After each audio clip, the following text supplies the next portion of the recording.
हरे कृष्णा प्रभु जी। प्रभु जी, इसमें ना एक भगवत गीता में तीसरे अध्याय का 36वां श्लोक है। इसे बोलते हैं अकेना प्रयुक्तो बलादिवा नियोजिता। ये प्रभु जी अर्जुन महाराज जी कह रहे हैं कि मुझे कोई ना जबरदस्ती किसी बुरे काम में लगा देता है। हाँ। तो एक तो प्रभु जी ये उनके पार्षद हैं, कोई साधारण इंसान नहीं बोल रहा है। ये भगवान हाँ। के नित्य पार्षद है, वो ये बोल रहे हैं कि मुझे कोई ऐसी शक्ति है जो मैं नहीं करना चाहता, नहीं देखना चाहता, नहीं कोई कार्य करना चाहता, लेकिन कोई ऐसा फोर्सफुली के गर्दन पकड़ के मुझे वो काम प्रवृत्त करा देता है। वो हाँ। ये काम करना ही है। ऐसे हाँ। हम तो साधारण जीव हैं, हम भी कुछ देखना नहीं चाहते, कुछ खाना नहीं चाहते, किसी से मिलना नहीं चाहते, लेकिन हाँ। प्रकृति की तो 3 गुण है, ये हमारी गर्दन पकड़ के हमारे से काम करवा देते हैं। वो काम करेगा, मतलब हम बच नहीं पाते प्रभु जी उससे। तो प्रभु जी पूछना मेरा ये है कि झूठ में इतनी ताकत है, माया में इतनी ताकत है कि वो फोर्सफुली हमसे काम करा लेती है, तो क्या प्रभु सच की ताकत, हमारे सद्गुण की ताकत क्या कम पड़ती है जो हमें बचा नहीं पाती? वो आप ओहो, अच्छा। तो क्या माया इतनी प्रबल है कि सच उसके सामने हारता हुआ दिख रहा है? क्या माया के सामने भक्ति परास्त तो नहीं हो रही? तो क्या माया प्रबल है? मम माया दुरतया देवी ही ऐसा गुणमयी मम माया दुरतया। माया प्रबल है। क्यों प्रबल है माया? क्योंकि भगवान ने प्रबल बना रखी है। भगवान ने प्रबल बना रखी है।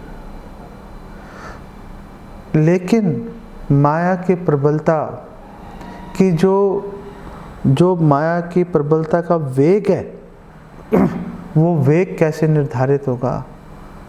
इसी अध्याय में जब आप आगे चलोगे, जब भगवान उत्तर दे रहे हैं कामेश क्रोधेश रजोगुण समुद्भवा, कि अर्जुन मैं नहीं करवा रहा। जब यहाँ पर अर्जुन ये पूछ रहा है कि अनिच्छनपि वार्ष्णेया बलादिव नियोजिता, कि हे कृष्णा कोई बलपूर्वक नियोजित कर रहा है ऐसा लगता है। तो एक्चुअली में कृष्ण का सवाल, तो अर्जुन का सवाल ये है भगवान से कि भगवान कहीं ऐसा तो नहीं कि आप ही करवा रहे हो, मैं तो नहीं चाहता करना। माया को तो साइड पे कर दिया अर्जुन ने।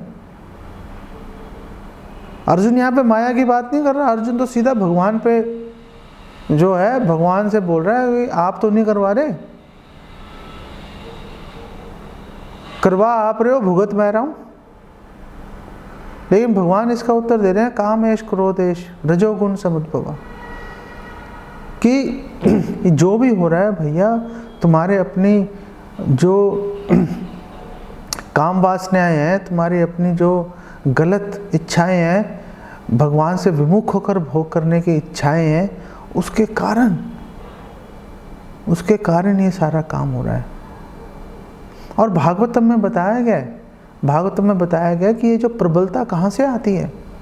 उरुदामनी बद्धा, ये जो प्रबलता है, ये जो इतनी मोटी रस्सी है, ये मोटी रस्सी इतनी मोटी आखिर हो कैसे गई? इतनी मोटी रस्सी कैसे हो गई? तो ये इतनी माया प्रबल हमने ही बना दी। हमने अपने झूठे अहंकार को पाल पोस के, उसको घी मक्खन खिला खिला के हमने ही उसको इतना ताकतवर बना दिया कि नौकर मालिक बन गया, मालिक नौकर बन के रह जाता है। हमने उसको इतना ताकतवर बना दिया कि अब हम उसके सामने खड़े नहीं हो पा रहे। एक मैंने, चलो छोड़ो, क्योंकि मैं वेरीफाइड प्रसंग नहीं है इसलिए मैं बता नहीं रहा आपको, हो सकता है वो गलत ही हो प्रसंग। तो माया प्रबल कैसे है? हमने बना रखा है माया को प्रबल। तो माया की प्रबलता खत्म कैसे होगी? माँ में वे प्रपद्यते, मेरी शरण में आ जाओ, मायाम एताम तरंती ते, तो आप माया से पार पा जाओगे। भगवान माया की प्रबलता की बात करते हैं, साथ ही साथ उसको हराने का तरीका भी बताते हैं। ऐसा नहीं है कि भगवान ने बोला और भैया माया बड़ी ताकतवर है, देख लियो भैया क्या करना है। अरे क्या देखूं, वो ताकतवर है, मैं कमजोर हूं, क्या देखूं। इसलिए भगवान ने केवल यहां तक सीमित नहीं रहे कि माया ताकतवर है, भगवान ने उसका आंसर भी दे दिया कि आप मेरी शरण ले लो। मेरी शरण लेने का मतलब यह है कि हम लोग क्या संसार में नहीं रहेंगे, क्या हम संसार से बाहर निकल जाएंगे भगवान की शरण लेते? नहीं, हम संसार के भीतर रहते रहेंगे। लेकिन अब जो माया हमें प्रलोभन दे रही है, पहले हम अपने झूठे अहंकार से जो ग्रसित मन है, हम अपने आप को उससे एक मान के चल रहे हैं। भगवान की शरण लेने का मतलब यह है कि आप अपने को मन से अलग करके देखो और फिर आप देखो कि ये मन आपका मित्र है कि शत्रु है। अगर शत्रु है तो शत्रु वाला व्यवहार करो, कि मतलब सावधान रहो उससे। और फिर जब वो आपको भगवान की भक्ति की ओर नियोजित करने वाला, उसको हेल्प करने वाला बन जाएगा, फिर आप उसको मित्रवत व्यवहार करना शुरू करो। तो सबसे पहले अपने मन को अपने से अलग करके देखना शुरू करो। ये माया की प्रबलता से बचने की पहली कसौटी है, पहला कदम है कि भाई हम अलग हैं, हमारा मन अलग है। हमारा मन दुनिया भर के प्रलोभन लेके आएगा और हमें बोलेगा भाई इसके बगैर जी नहीं सकते। और फिर हम भक्तों के संग के बल पर, फिर हम अपनी दीनता के बल पर, अपने बल के बल पर नहीं, अपनी दीनता के बल पर भगवान को गुहार लगाने के बल पर, जैसे ये एक 4:8:81 के अंदर भागवतम में देवता बोल रहे हैं भगवान, हे भगवान हमारी रक्षा करो। हम भी गुहार लगाएंगे भगवान को, हे भगवान हमारी रक्षा करो, तो हम इस माया के प्रभाव से बच जाएंगे। श्रील प्रभुपाद इसका उदाहरण देते हैं। श्रील प्रभुपाद कहते हैं ये माया एक खूंखार कुत्ते की तरह है।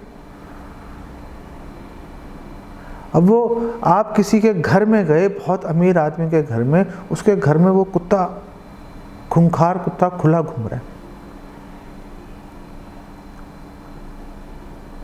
हम एक व्यक्ति के मिलने गए थे, मैं और मेरा भाई। तो उसके जगह खाली थी उसकी, तो वो अपना एक फ्लोर किराए पे देना चाह रहा था। तो मेरे भाई को वो जगह पसंद आ गई, उसने वो वहाँ पे अपना कुछ काम करने के लिए वो जगह किराए पे लेनी थी उसने। बिल्कुल रोहतक रोड के ऊपर करोल बाग में, वो लिबर्टी सिनेमा के साथ वाली बिल्डिंग। तो उसने कहा बाकी सारी बातें ठीक है जी, लेकिन आपको 7 बजे आपको जो है ऑफिस खाली करके लॉक करके आपको जाना पड़ेगा। लॉक करो नहीं करो फर्क नहीं पड़ता। हमने कहा यार लाखों का सामान है, रखेंगे हम इसके अंदर, लॉक कैसे नहीं करें? कहीं लॉक करो नहीं करो फर्क नहीं पड़ता, बस 7 बजे निकल जाना यहाँ से। भाई 7 बजे क्यों निकल जाए?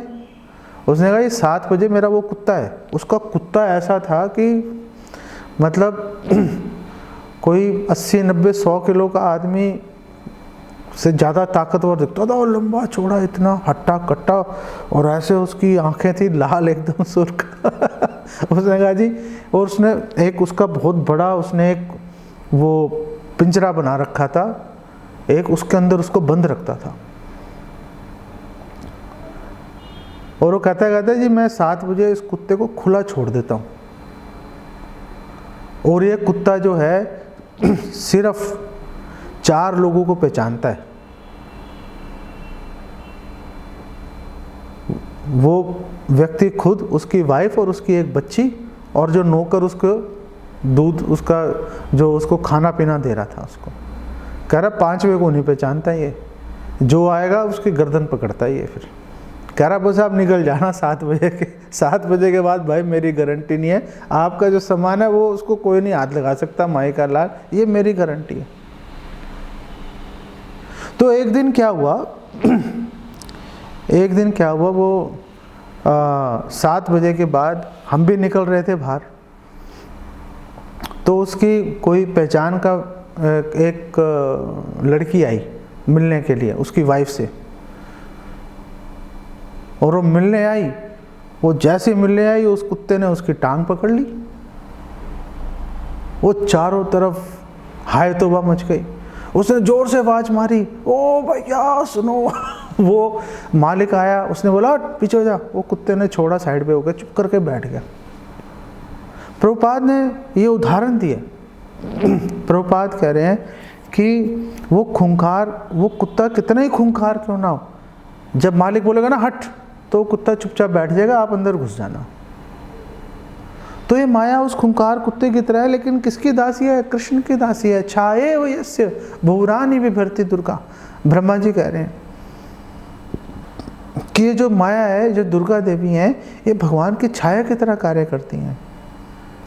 तो जब हम भगवान कृष्ण की शरण लेंगे, भगवान को गुहार लगाएंगे, भगवान बोलेंगे भाई इसको छेड़ना मत। जब भगवान ये बात बोल देंगे, माया आपको छेड़ेगी नहीं। आप उदाहरण देखो, श्रील हरिदास ठाकुर स्वयं माया देवी चली गई उनके पास में, कोई फर्क नहीं पड़ा उनको, प्रभावित नहीं होते वो प्रभावित नहीं होते अब उनसे। तो सच हारता नहीं है, ऐसा नहीं है कि सच हारता हुआ प्रतीत हो रहा है। वो सच इसलिए हार रहा है क्योंकि हम भगवान की शरण नहीं ले रहे। जब हम भगवान की जितनी अधिक मात्रा में हम भगवान के शरणागत होते जाएंगे, उतनी मात्रा में माया हमें कम से कम प्रभावित करना, हाँ, हमें कम से कम प्रभावित करेगी। इसका कि आप जो कह रहे हो उसका क्या सबूत है? आपका अपना जीवन इसका सबूत है। आप पहले देखिए, जब आप भक्ति में नहीं जुड़े थे, आप भक्तों के संग में नहीं थे, पहले 24 घंटे परेशान रहते थे। कम से कम मैं तो 24 घंटे परेशान रहता था। क्या आज परेशानी नहीं है? आज भी परेशानी है, लेकिन उसकी मात्रा में 2-5% होगी। 95% गायब हो गई वो परेशानियां। अब वो परेशानियां इतनी तकलीफ नहीं दे रही हैं। आज हमें लग सकता है कि सच हारता हुआ दिख रहा है। क्यों? क्योंकि हमने अभी शुरुआत ही की है, लेकिन पहले से हमें लाभ है, पहले से हमारी बीमारी कम हुई है। हम जैसे जैसे धैर्य के साथ में आगे बढ़ते रहेंगे, वैसे वैसे आप देखेंगे कि आपको जो माया देवी है, आपको कम से कम परेशानी आपको देगी। और फिर एक टाइम ऐसा आएगा कि आपकी हालत भी ख़राब कर देगी माया देवी। वो टाइम कब आएगा? वो टाइम तब आएगा जब बिल्कुल संसार बंधन टूटने वाला होगा, तो माया एक बार टेस्ट जरूर लेती है। तब की तब देखेंगे। फिलहाल तो आप ये सोच लो कि आप भगवान की सुरक्षा में आ ही गए हो, तो भक्तों के मार्गदर्शन में भक्तों के साथ मिलकर चलते रहो। धीरे धीरे आपकी परेशानियां घटेंगी, बढ़ेंगी नहीं। इसकी एक गारंटी है ISI मार्क का।